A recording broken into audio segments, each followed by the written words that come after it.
Hello दोस्तों, आज मैं आप लोगों को सीटेट पेपर 26 जून 2011 की 1 to 5 पेपर में ईवीएस का प्रीवियस ईयर क्वेश्चन जो आया था सॉल्व करके बताऊंगी, जिसमें 30 क्वेश्चन होंगे। आपको 100% हेल्प करेंगे आपके सीटेट एग्ज़ाम के लिए। इसी तरह नेक्स्ट डे मैं 26 जनवरी नहीं, उसके बाद 29 जनवरी 2012 की जो पेपर सीटेट का हुआ था प्रीवियस ईयर क्वेश्चन सॉल्व करूँगी। चलिए स्टार्ट करते हैं। ये पहला क्वेश्चन है, पर्यावरण अध्ययन के लिए शिक्षक के रूप में आप बच्चों को चिड़ियाघर ले जाने की योजना बनाते हैं। आप बच्चों को निम्नलिखित में से कौन सी गतिविधि करने की अनुमति नहीं देंगे। निगेटिव क्वेश्चन है, यानी इसमें जो गलत होगा वही आंसर है। चिड़ियाघर के जानवर के लिए बहुत सारी खाने की सामग्री ले जाना। चिड़ियाघर के जानवरों के लिए बहुत सारी खाने की सामग्री ले जाना, ये तो दिख गया, ये गलत है। पॉसिबल ही नहीं है कि जानवरों के लिए खाना ले जाया जाए। नेक्स्ट है, पढ़ लेते हैं इनको भी।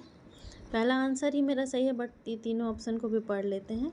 चिड़ियाघर के विभिन्न जानवर कौन सा भोजन खाते हैं, यह पता लगाना। चिड़ियाघर में ये पता लगाना। चिड़ियाघर में जिन जानवरों को वे देखेंगे उनको फ़ोटो एकत्रित करना, ये भी सही है। चिड़ियाघर में उन्होंने जो देखा उसका चित्र बनाने के लिए उनकी ड्राइंग की कॉपी को साथ ले जाना, ये भी सही है। हमारा पहला गलत है। बीज अंकुरण की अवधारणा को इस तरह सबसे बेहतर तरीके से पढ़ाया जा सकता है। कैसे? बीज बोने, अंकुरण के विभिन्न चरणों का अवलोकन करने और उनका चित्र बनाने की गतिविधि को बच्चों को निष्पादित करने के लिए कहना। अंकुरित बीजों को फोटो दिखाना। कक्षा में अंकुरित बीजों को दिखाना, अंकुरण की प्रक्रिया को स्पष्ट करना। बोर्ड पर चित्र बनाते हुए अंकुरण के चरणों का प्रदर्शित करना। पहला क्वेश्चन इसका पहला नंबर इसका सही होगा, क्योंकि बीज बोना और अंकुरण के विभिन्न चरणों का अवलोकन करना, उनका चित्र बनाने की गतिविधि को बच्चों को निष्पादित करने के लिए कहना, ये सबसे बेहतर होगा तरीका। नेक्स्ट है, मीरा और दिव्या छोटी लड़कियां हैं। मीरा समोसे, कटलेट और डबल रोटी खाना पसंद करती है, जबकि दिव्या ऐसा भोजन पसंद करती है जिसमें लौह तत्व की कमी है। मीरा और दिव्या को निम्नलिखित बीमारियों में से क्रमशः कौन सी बीमारी होगी। फर्स्ट ऑप्शन है मोटापा और स्कर्वी, स्कर्वी और एनीमिया, एनीमिया और रतौंधी, मोटापा और एनीमिया। इसका सही आंसर है 4, मोटापा और एनीमिया। नेक्स्ट है, बच्चों को विभिन्न प्रकार के ईंधनों से परिचित कराने के लिए शिक्षक कक्षा में कुछ ईंधनों के नमूने दिखा सकता है। एक लघु फिल्म दिखाने के साथ खाना पकाने के लिए इस्तेमाल होने वाले संभावित ईंधन के प्रकार पर बच्चों के साथ चर्चा कर सकता है। छात्र में ईंधनों के चित्र प्रदर्शित कर सकता है। बच्चों के लिए विभिन्न प्रकार के ईंधनों की सूची बनाने के लिए कर सकता है। इसका सही आंसर है 2, एक लघु फिल्म दिखाने के साथ खाना पकाने के लिए इस्तेमाल होने वाले संभावित ईंधन के प्रकारों पर बच्चों के साथ चर्चा कर सकता है। नेक्स्ट क्वेश्चन है, मानचित्र पढ़ने के लिए आवश्यक कौशल में शामिल है। मानचित्र पढ़ने के लिए आवश्यक कौशल कौन सा है इसमें? अभिव्यक्तात्मक योग्यताओं को बाहर निकालने के लिए विलक्षण संप्रेषण कौशल, स्थान, दूरी और दिशाओं के सापेक्ष स्थिति को समझने की योग्यता, ड्राइंग पेंटिंग में विलक्षण कुशलता, ग्लोब पर स्थिति दर्शाने के लिए स्केच और गणनाओं का उपयोग करने की योग्यता। इसमें साफ साफ दिख रहा है 65। मानचित्र पढ़ने के लिए हमें स्थान, दूरी और दिशाओं की सापेक्ष स्थिति को समझने की योग्यता होनी चाहिए। नेक्स्ट है 66। पर्यावरण अध्ययन की कक्षा में बच्चों के व्यक्तिगत अनुभव को महत्व देना शिक्षक को लाभ पहुंचाता है। विषयों को बच्चों के अनुभव संसार से जोड़ने और विमर्श और लिखने को बढ़ावा देने में, ऊर्जा बचाने में, क्योंकि बच्चे बातचीत करना पसंद करते हैं। बच्चों के विशिष्ट अनुभवों को जानने में, बच्चों की भाषा और संप्रेषण कुशलता को सुधारने और परिमार्जित करने में। 66 इसका सही आंसर होगा। 1 विषय को बच्चों के अनुभव अनुसार से जोड़ने और विमर्श और सीखने को बढ़ावा देने में। नेक्स्ट है 67, यह देखा गया कि पाचन क्रिया बाहर की अपेक्षा आमाशय के अंदर अधिक तेजी से होती है, क्योंकि पाचक रस जब आमाशय के बाहर रखते हैं तो निष्क्रिय हो जाते हैं। आमाशय के अंदर भोजन का मंथन होता रहता है, जिससे उसकी सतह का क्षेत्रफल बढ़ जाता है और एंजाइम की क्रिया तेज हो जाती है।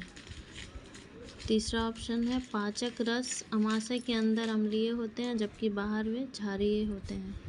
आमाशय के अंदर भोजन की उपस्थिति में पाचक रस का उत्पादन बहुत ज़्यादा होता है। इसका आंसर सही आंसर होगा सेकंड। आमाशय के अंदर भोजन का मंथन होता रहता है, जिससे उसकी सतह का क्षेत्रफल बढ़ जाता है और एंजाइम की क्रिया तेजी से होने लगती है। नेक्स्ट है 68, निम्नलिखित कथनों में से कौन सा प्राथमिक स्तर पर पर्यावरण अध्ययन पढ़ाने का उद्देश्य नहीं है। निगेटिव क्वेश्चन है। बच्चों पर आकलन के लिए शब्दावली और परिभाषाओं का बोझ डालना। शब्दावली और परिभाषाओं का बोझ डालना, ये फर्स्ट ही इसका आंसर होगा, क्योंकि नेगेटिव है। बोझ नहीं डालना है बच्चों पर किसी भी तरह से। चलिए इसको आगे नहीं पढ़ते हैं। नेक्स्ट है भैंस की पीठ पर अक्सर बगुला पक्षी बैठा दिखाई देता है। ऐसा इसलिए होता है क्योंकि बगुला भैंस की पीठ पर परजीवी कीट खाता है, घास में पाए जाने वाले कीट खाता है। भैंस की पीठ पर बैठकर गाना पसंद करता है। उड़ने के बाद थोड़ा आराम करता है। नहीं, भैंस की पीठ पर परजीवी कीट खाता है। नेक्स्ट है 70, पर्यावरण अध्ययन की पाठ्य पुस्तक में रेलवे टिकट का एक नमूना दिखाना। ये क्या है, मतलब नमूना दिखाना क्यों दिखाया जाएगा, इसका उद्देश्य क्या है। निष्कर्ष पर पहुंचने की बच्चों की कुशलता का विकास करता है। बच्चों को वास्तविक जानकारी से अंतःक्रिया करने का अवसर देता है, साथ ही अवलोकन की कुशलता का विकास करता है। बच्चों को रेल के किराए के बारे में बताता है। टिकट में प्रयुक्त विभिन्न संक्षिप्ताक्षरों का ज्ञान उपलब्ध कराता है। नहीं, इसका सेकंड आंसर होगा। बच्चों को वास्तविक जानकारी से अंतःक्रिया करने का अवसर देता है। नेक्स्ट है 71, निम्नलिखित में से किसमें प्राथमिक विद्यालय में पर्यावरण अध्ययन पढ़ाने का उद्देश्य निरूपित है। तो इसका ऑप्शन है अपने ज्ञान का विस्तार करने के लिए बच्चों को सूचना देना कि उन्हें कौन सी पुस्तकें पढ़नी चाहिए। बच्चों, इसका सही आंसर है अपने ज्ञान का विस्तार करने के लिए बच्चों को सूचना देना कि उन्हें कौन सी पुस्तकें पढ़नी चाहिए। जी नहीं, इसका सही आंसर होगा विद्यालय में बच्चों के अनुभवों को बाहरी दुनिया से जोड़ना। ठीक है। नेक्स्ट है 72, दत्त कार्य के संबंध में निम्नलिखित में से कौन सा कथन सही है। दत्त कार्य बच्चों को सूचना खोजने और अपने विचारों का निर्माण करने और उन्हें उच्चारित करने का अवसर प्रदान करता है। दत्त कार्य अभिभावकों, भाइयों या बहनों द्वारा अपनी क्षमता के अनुसार किया जा सकता है। प्रतिदिन विविधता अभ्यास कराने अभ्यास का तो कोई यही है नहीं। दत्त कार्य आकलन का एकमात्र है। नहीं, इसका फर्स्ट आंसर सही होगा।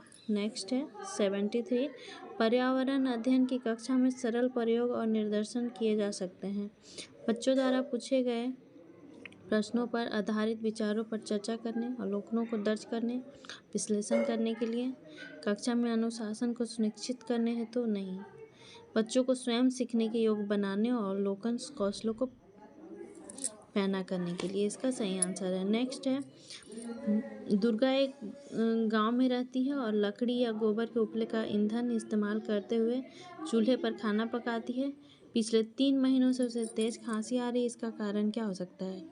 जलते हुए ईंधन के धुएं से उसे एलर्जी हो गई होगी, उसकी झोपड़ी के अंदर और बाहर प्रदूषण या वृद्धावस्था नहीं, ईंधन के जलने से उत्पादित कार्बन मोनोऑक्साइड जो उसकी श्वसन नली में जमा हो गई होगी। हाँ बेटा, ठीक है, आ रहे हैं। नेक्स्ट है, इसका सही आंसर यही होगा, ईंधन के जलने से उत्पादित कार्बन मोनोऑक्साइड जो उसकी श्वसन नली में जमा हो गई होगी। ठीक है। नेक्स्ट है, दोपहर के भोजन अवकाश के बाद पर्यावरण अध्ययन पढ़ाते समय आप यह पाते हैं कि बच्चे पाठ में रुचि नहीं ले रहे हैं, आप क्या करेंगे?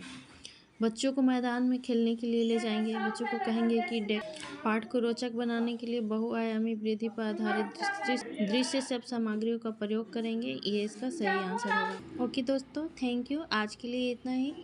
मैं 30 क्वेश्चन नहीं कर पाई, 15 ही हो पाया। 15 नेक्स्ट होगा, आप आंसर कमेंट में ज़रूर बताएंगे। Thank you.